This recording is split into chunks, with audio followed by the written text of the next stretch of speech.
Mañana y ha llegado el momento clave para entender un poco hacia dónde va, no sé si el país, porque eso es medio difícil que nos pueda explicar. Le cargaríamos una mochila muy grande a Alejandro Traversa, pero sí que podemos hacer con nuestra vida y con nuestras cuestiones burocráticas, papelitos, mantener todo en orden. Lo presentamos, es nuestro contador de cabecera, hablamos de paquete fiscal de la ley bases, tiene esta presentación.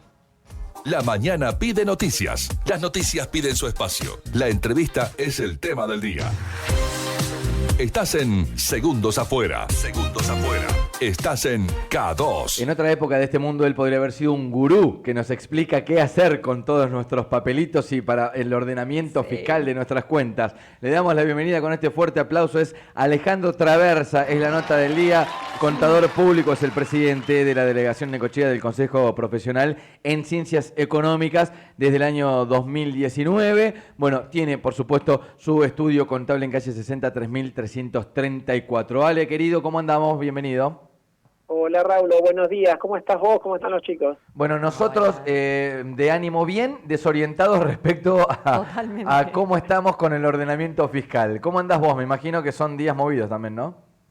Sí, tal cual, Raúl. Bueno, me alegro que anden bien. Sí, respecto a eso, bueno, lamentablemente es un poco la cotidianidad, ¿no?, que nos toca a nosotros los profesionales de las ciencias económicas, andar siempre, digamos, en esta selva que es, digamos, las leyes impositivas de nuestro país. Bueno, pero sí, movido porque, bueno, como bien se sabe, el paquete fiscal, bueno, como lo dice mismo el nombre, digamos, de fantasía, que en realidad es la ley de medidas fiscales paliativas y relevantes, que ese es el nombre con el que se aprobó en el Congreso, tiene, bueno, 8 títulos la ley, y cada título, digamos, uno más interesante que el otro, y bueno, tenemos desde bienes personales, monotributos, moratoria, blanqueo, ganancias, eliminación del ITI. Bueno, ¿Podremos, Ale, hacer como una visita, si se quiere, resumida a cada uno de esos capítulos? Porque entiendo que del otro lado de la radio puede haber personas que estén con su monotributo en mano, del otro lado de la radio puede estar el gerente de una empresa con una empresa que por supuesto es responsable inscripto, del otro lado puede estar alguien también en una empresa que justamente hubo algunos cambios laborales también en la ley bases que hablan del periodo de prueba, que hablan también de que por ejemplo, una pyme puede llegar a tener empleados con monotributo, algo que ya era sabido hace un montón de años, pero que ahora es como que se blanquea. ¿Podremos entrar poquito a poquito? Yo te puedo ir nombrando, por ejemplo, impuesto a las ganancias y vos me haces una devolución de cuáles son los cambios que nos pueden cambiar la vida. Sí, por supuesto. Dale. ¿Te parece, Raúl, que empecemos por el título 1 y vamos tocando dos palabras de cada uno? Me encanta, si dale. Adentramos en cada uno. Dale. Porque, por ejemplo, el título 1 que habla de la moratoria, sí. Ese toca, viste, absolutamente a todos los contribuyentes. Le voy a hacer algo que es genérico para todos, así que está bueno mencionarlo. Se puede incluir deuda vencida al 31 de marzo del 2024. Así que la verdad que la deuda que hace poquito por ahí no pagamos, la podemos incluir, digamos, dentro de una moratoria que tiene quitas con beneficio de quita de intereses. En pagarlo de contado o hasta en 3 cuotas tenés quita del 70%. Si te incluís dentro de los próximos 30 días a la reglamentación de esta moratoria, que no debe estar tardando porque a partir de la promulgación de la ley tenían 15 días para hacer la reglamentación, así que si no es en esta semana, va a ser en la que viene, ya va a estar. A partir de ese momento ya vamos a poder incluirnos en esta moratoria y vamos a tener estas quitas. Ale, todo entra en vigencia en los 15 días, ¿no? Siguientes a la aprobación. Sí, si exactamente. Si no la reglamentan antes, digo, por una cuestión legal, los pasos son que en 15 días entra en vigencia.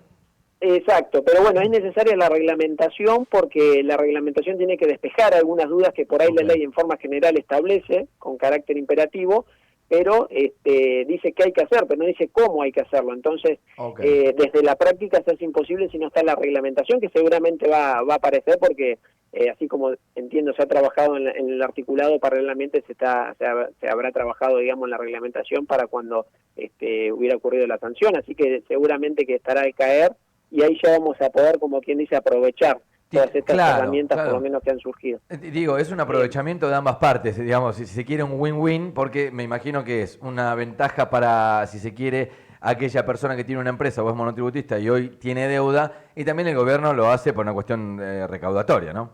Sí, básicamente cuando aparecen estas cosas, el más perjudicado termina siendo el cumplidor, ¿no? Que ve cómo otras personas aprovechan quita de interés, etcétera, y quien ha cumplido a rajatabla por ahí a veces no le toca. Vamos a ver que en bienes personales por ahí sí tienen los cumplidores alguna ventajita que bueno, que puede llegar, digamos, a aliviar un poco por ese lado. Así que título 1, impuesto a las ganancias, arrancan unos días y están todos incluidos.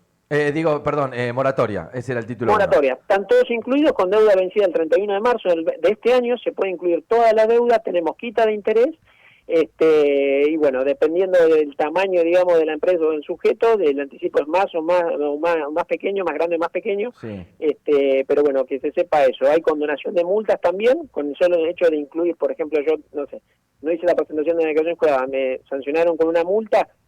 Si incluyo hago la declaración jurada finalmente, incluyo esa deuda dentro de la moratoria, el valor de la multa desaparece. La verdad que es muy interesante, para tener en cuenta, digamos. Me gusta la palabra aprovechar, que te lo digo un contador, aprovechar, yo te digo aplicar, ya mismo llama a tu contador amigo y aprovechar, porque si él te dice aprovechar es porque eso sucede. Vayamos al capítulo impuesto a las ganancias, que yo, bien. A ver, en esto voy a hacer una apreciación personal. Con lo que pasó con la inflación el año pasado en el país, llegando a un 214%, y quizá muchos sindicatos, muchos gremios acompañaron las paritarias a esa inflación, quedaron algunos sueldos como desfasados en poder adquisitivo, pero en sueldos millonarios. Que justamente vos decís, bueno, acompañé la inflación con mi sueldo, pero quedo capturado por el impuesto a las ganancias ahora. Algo que había sacado el gobierno anterior en una medida que para mí fue electoralista al 100% y que ahora regresa. Contame cómo son los mínimos imponibles y cuáles son los trabajadores que van a quedar capturados ahora por el impuesto a las ganancias. Bueno, se habla de 800.000 trabajadores en todo el país que van a estar alcanzados por el impuesto a las ganancias de cuarta categoría. Siempre aclaramos que lo que se restituyó tiene que ver con el empleo en relación de dependencia, que bien dijiste, Raúl, ahí. Todo lo otro ya estaba incluido, en un momento se había sacado. Y bueno, básicamente quedó, si se quiere, o sea, la opinión mayoritaria de los tributaristas tiene que ver con que se lo hizo bien progresivo, bien escalonado. Okay. O sea, no es tan sencillo llegar a la cuota mayor, que es la del 35%. Para eso necesitas una remuneración bruta acumulada de 5,5 millones, para el caso de los solteros sin hijos. Okay. Entonces, estamos hablando de un universo muy, muy pequeño. Después, en relación a las escalas más pequeñas, bueno, ahí están los cálculos realizados, digamos, aquellos que cobran remuneración bruta, es decir, sin ningún tipo de descuento, de deducción, ya sea mismo de la que aparece con el recibo de sueldo, como también la que tiene que ver con hijos, bueno, alquileres, gastos por temas de salud, etcétera, etcétera. Por ejemplo, quienes van a empezar a pagar que sean solteros va a ser a partir de una remuneración bruta de 1.900.000 pesos, que van a tener una retención mensual de 4.200 pesos aproximadamente. Claro, comparándolo con el sueldo, esto decías de lo progresivo de la quita, ¿no? Del impuesto a las ganancias, sino que si vos ganás, me dijiste 1.900.000, quizá 4.000 pesos, nada. Claro, por llamarlo es importante burdamente. También destacar que, a ver, se habla de alícuotas que van del 5 al 35%, pero es importante mencionar que no son alícuotas que van en forma directa a lo que yo percibo de sueldo, de salario, sino que es a la ganancia que está sujeta al impuesto, que esa ganancia que está sujeta al impuesto es un importe mucho menor, o sea, lo que se llama como base imponible, es un importe mucho menor de lo que yo percibo en el bolsillo. Entonces, a veces decir que la alícuota va del 5 al 35% puede asustar un poco. Okay. Por eso está bueno decir cuáles son los valores de las retenciones, que terminan siendo valores mucho más pequeños. Fíjate, en un salario de remuneración bruta de 1.900.000 pesos, 5.000 pesos representa un porcentaje muy pequeño, ni siquiera llega al 5% que se habla de la alícuota. Eso es soltero sin hijos, ¿no? Como en la primera escala. Decime alguien casado con 2 hijos, que es la otra, me parece, parte importante de la tabla donde hay mayor cantidad de trabajadores. Claro, casados con hijos, recién a partir de la remuneración bruta de 2.400.000 pesos van a empezar a retenerles ganancias, sí. Y va a ser por un importe de 1.683 pesos. Claro. Ese es el importe, la primera escala es 1.600 pesos. 1.600 pesos. Yo tengo una remuneración bruta de 2.400.000 pesos y estoy casado con 2 hijos. Por supuesto que la figura de casado, ¿no? Tiene que ver con que mi cónyuge no tenga ingresos por los cuales pueda mantenerse por sí mismo. Siempre hago esta aclaración porque el hecho de estar casado no me genera automáticamente la deducción por el cónyuge, sino que esa persona no tiene que tener ingresos. Si esa persona también tiene ingresos, bueno, también pagará su impuesto a las ganancias si le corresponde o no, pero no va a ser deducible de mi parte, porque en realidad no hay, entre comillas, un mantenimiento económico de esa parte, sino que la persona es independiente y se sustenta por sus propios medios. Pero no se suman los montos. Eso se hace No individualmente. No, son cálculos individuales. Bien. En el tema que puede haber controversias, en el tema de los hijos. ¿Qué pasa si yo, a mí me retienen ganancias y a mi cónyuge también le retienen ganancias y por los tenemos mismos un hijos. hijo? Claro. ¿Eh? Por los mismos hijos, digo, es como que pagas doble por el mismo hijo. Claro, no, en realidad el hijo, en este caso el hijo te beneficia porque es susceptible de ser reducible. O sea, bien. El gasto que yo tengo para mantener a mi hijo se deduce de la ganancia. Y el tema es, bueno, se van a pelear, ¿no? Ahí el tema, ¿quién lo deduce? ¿Lo deduce la madre o lo deduce el padre? Bueno, a ver, ahí la realidad es que lo puede deducir cualquiera de los dos, hay que analizar cuál de los dos le conviene por ahí declarar la deducción del hijo, seguramente quien tenga un salario mayor. Me imagino una conversación en la mesa es, vos lo llevás al colegio, yo lo llevo a fútbol y yo lo deduzco en ganancias, ¿viste? Como se van repartiendo las responsabilidades. Me imagino claro, para que me retengan menos, lo quiero deducir yo, porque claro, yo lo llevo a fútbol. Claro, sí, tranquilamente podría ser una charla de la mesa familiar. Nos metimos moratoria, nos metimos en impuesto a las ganancias, algo más que agregar de impuesto a las ganancias, creo que está aclarado, ¿no, ¿vale? Sí, a ver, es bastante lineal, más allá de la controversia que tiene, es lineal, o sea, gano tanto, me retienen tanto, pero quiero dejar aclarado eso de que la alícuota no hay que asustarse, tiene que ver con una base imponible que es mucho menor al salario que yo termino cobrando, y esa base imponible va a depender si estoy casado, si tengo hijos menores de 18 años, si deduzco gasto de alquiler. Ale, la última sobre esto, ¿no es el mismo impuesto a las ganancias que pagábamos antes de que lo quiten? No, no es el mismo, para nada. Bien. Y bueno, vos mismo lo mencionaste, Raúl, en el medio, desde que lo quitaron hasta hoy, hubo mucha inflación, con lo cual se cambiaron muchísimo los parámetros y en algunos casos muy por encima de lo que terminó siendo la inflación, aunque la inflación fue altísima. Por ejemplo, tenemos escalas que aumentaron el 443% de nuestros últimos 6 meses. O sea que realmente terminó siendo terminó siendo el mismo impuesto, más allá de que le cambiaron el nombre, termina siendo el mismo impuesto, es decir, la forma de cálculo es la misma, pero con parámetros mucho más benignos, con parámetros que lo hacen mucho más progresivo.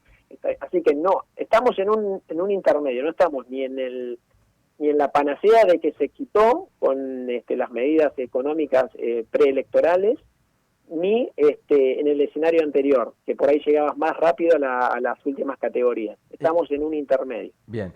Me meto en monotributo, otro capítulo importante. Sí. Bueno, monotributo, ahí un alivio para todos los monotributistas que aumentaron las escalas, límites, los parámetros de facturación. Realmente se hacía muy, muy complicado mantenerse dentro del régimen simplificado, que es como se conoce el monotributo, porque realmente a los valores que estaban figurados, sumado a la inflación que hubo este último tiempo, era muy sencillo ir cambiándose de escala y era muy sencillo, categorías, y era muy sencillo, digamos, salir del monotributo. Así que mucha gente salió, de hecho, pero bueno, la buena noticia para ellos es que no hayan salido este año, sí.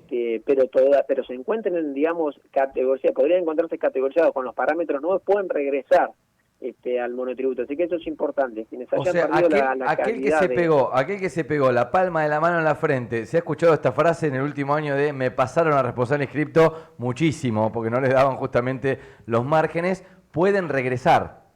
Pueden regresar. Si te saliste en este año, poder regresar siempre que estés incluido entre los parámetros, que seguro lo vas a estar, porque, a ver, por decirte, la categoría más alta, que es la categoría K, pasó de 16 millones de pesos anuales de facturación a 68 millones. Claro.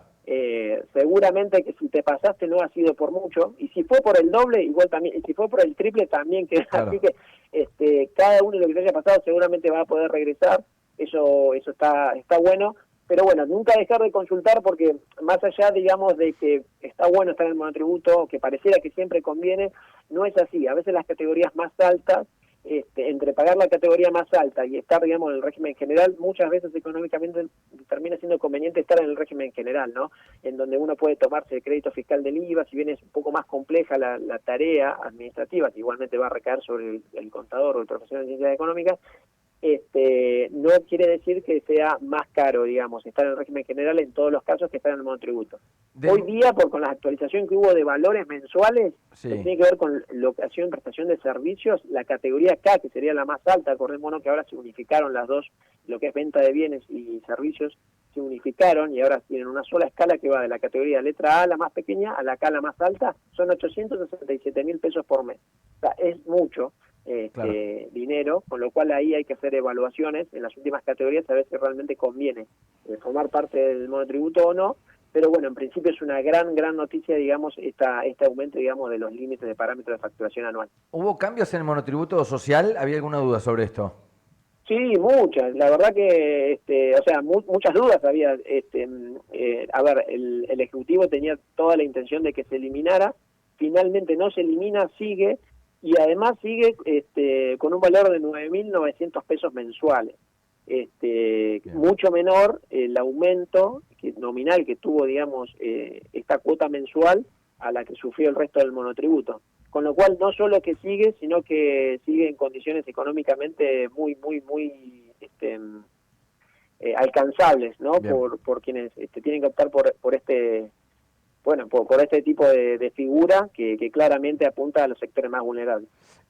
Ale, estamos charlando con Alejandro Traversa, nuestro contador público, que cada vez que sale alguna cuestión legal y esas cuestiones lo llamamos para hacer alguna aclaración que me parece pertinente y que sirve para todo el oyente que hoy esté en su negocio, atendiendo su negocio, pero que dice, esperame un segundo que justo está el contador al aire y me está explicando qué es lo que tengo que hacer. Antes de meterme en la reforma laboral, sabés que ayer hicimos el capítulo 1 de la Ley Bases con Damián Univaso, que nos ayudó muchísimo con la parte legal de qué cambiaba en la vida cotidiana respecto a lo legal, justamente como te decía. Hoy nos metemos con la parte tributaria, con Alejandro Traversa, y hay una parte de la reforma laboral que ayer nos explicaba Damián Univaso, que también tiene que ver con lo contable. Ya no me voy a meter en ese capítulo. Antes voy por el título bienes personales. ¿Qué cambió ahí? Bienes personales, antes de meternos estrictamente en el tributo, que cómo hay que abonarlo ahora, este año, qué características tiene, salió lo que surge de la norma es el régimen especial de ingreso por bienes personales. Está la posibilidad, esto la verdad que yo no lo había visto nunca, de abonar por adelantado 5 años de bienes personales ahora, sí. que va bajo condiciones favorables. Hay que analizar cada caso particular, esto siempre hago la aclaración de cada contribuyente, pero a priori tiene beneficios en el sentido de que yo lo abono ahora y por 5 años no lo abono más, con una alícuota del 0,45 que es más pequeña que la alícuota mínima que existe, digamos, en el tributo. Así que está bueno esto para que se mire, porque además del beneficio de no tener que abonarlo por los próximos 5 años, no solo que no lo tengo que abonar, sino que tampoco voy a tener que presentar declaraciones juradas de bienes personales por los próximos 5 años. Y además no solo bienes personales, sino que hace la aclaración de cualquier otro tributo nacional que afecte, digamos, o que, digamos, esté, digamos, basado en el patrimonio del contribuyente, tampoco va a ser susceptible de ser sujeto obligado la persona que optó por con este régimen, por este beneficio. Así que atención, después también hay otro capítulo que habla de la estabilidad fiscal. Hasta el año 2038, quienes opten por este régimen, sí. Ellos van a tener cancelado en 2023, 24, 25, 26, 27, todo lo que es bienes personales, y a partir del 28 al 38, no van a poder sufrir una alícuota mayor al 0,25%, para todo lo que tenga que ver con algún impuesto de tipo patrimonial o mismo bienes personales. Así que la verdad que es muy interesante también esto, sinceramente muy interesante. Me voy a la reforma laboral con Sí. dos consultas particulares, Ale. Una tiene que ver con esto que decía yo de las pequeñas empresas que van a poder tener a algunos trabajadores en relación de dependencia, como se llamaba anteriormente, pero que ellos puedan tener un monotributo. Algo que sucedía en un montón de empresas que era, no puedo pagar la carga social que hoy significa tener un empleado con la cantidad de impuestos que se pagan. Yo me hago cargo de pagarte el monotributo. Esto como que sucedía y medio se terminó blanqueando en el paquete fiscal, ¿no? Claro, esto es más de la ley bases, pero Sí. es justamente lo que vos mencionaste.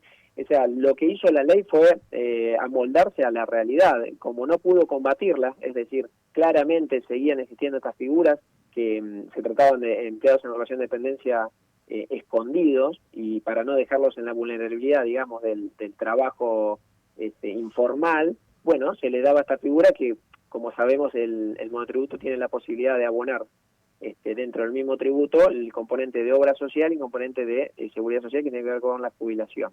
Entonces, no dejaba a tu empleado, porque en realidad es lo que termina haciendo, en la vulnerabilidad absoluta, sino que lo protegías haciéndole el pago de este concepto, que obviamente es una carga mucho menor a la otra.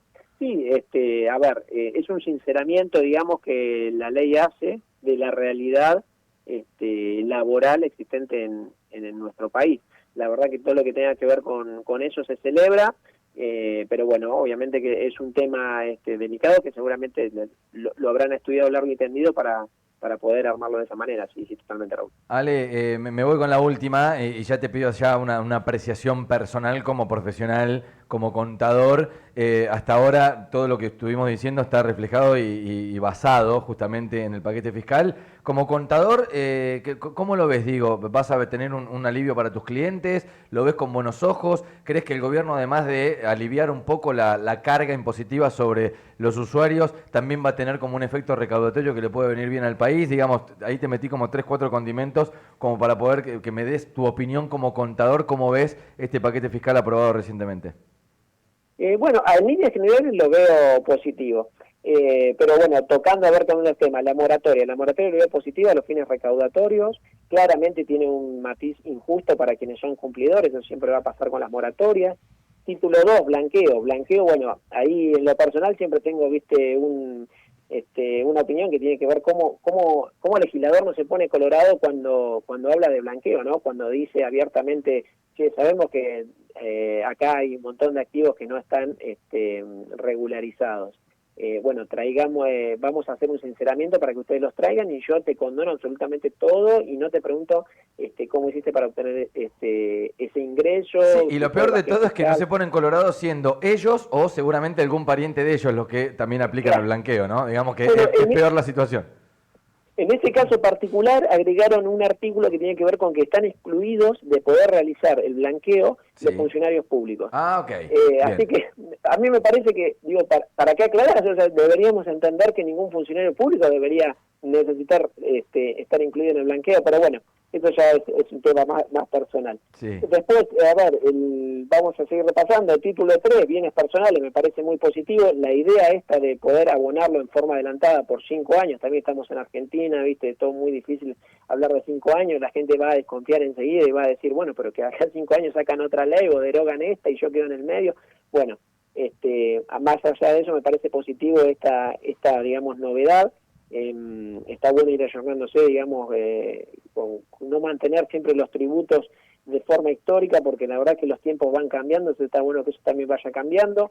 Vamos al título 4, la eliminación del ITI, fantástico, todo lo que tiene que ver con eliminar impuestos que eran claramente con fines recaudatorios por realizar un trámite de un bien de tu propio patrimonio, te cobren tanto. Yo no estoy a favor de ese tipo de cuestiones. Ganancias, me parece que fue, ganancias es controvertido, a ninguno nos gusta pagar, pero claramente si se lo hace como corresponde, con el matiz progresivo que corresponde, está bien por ahí que quienes más tengan que contribuir con un poco más.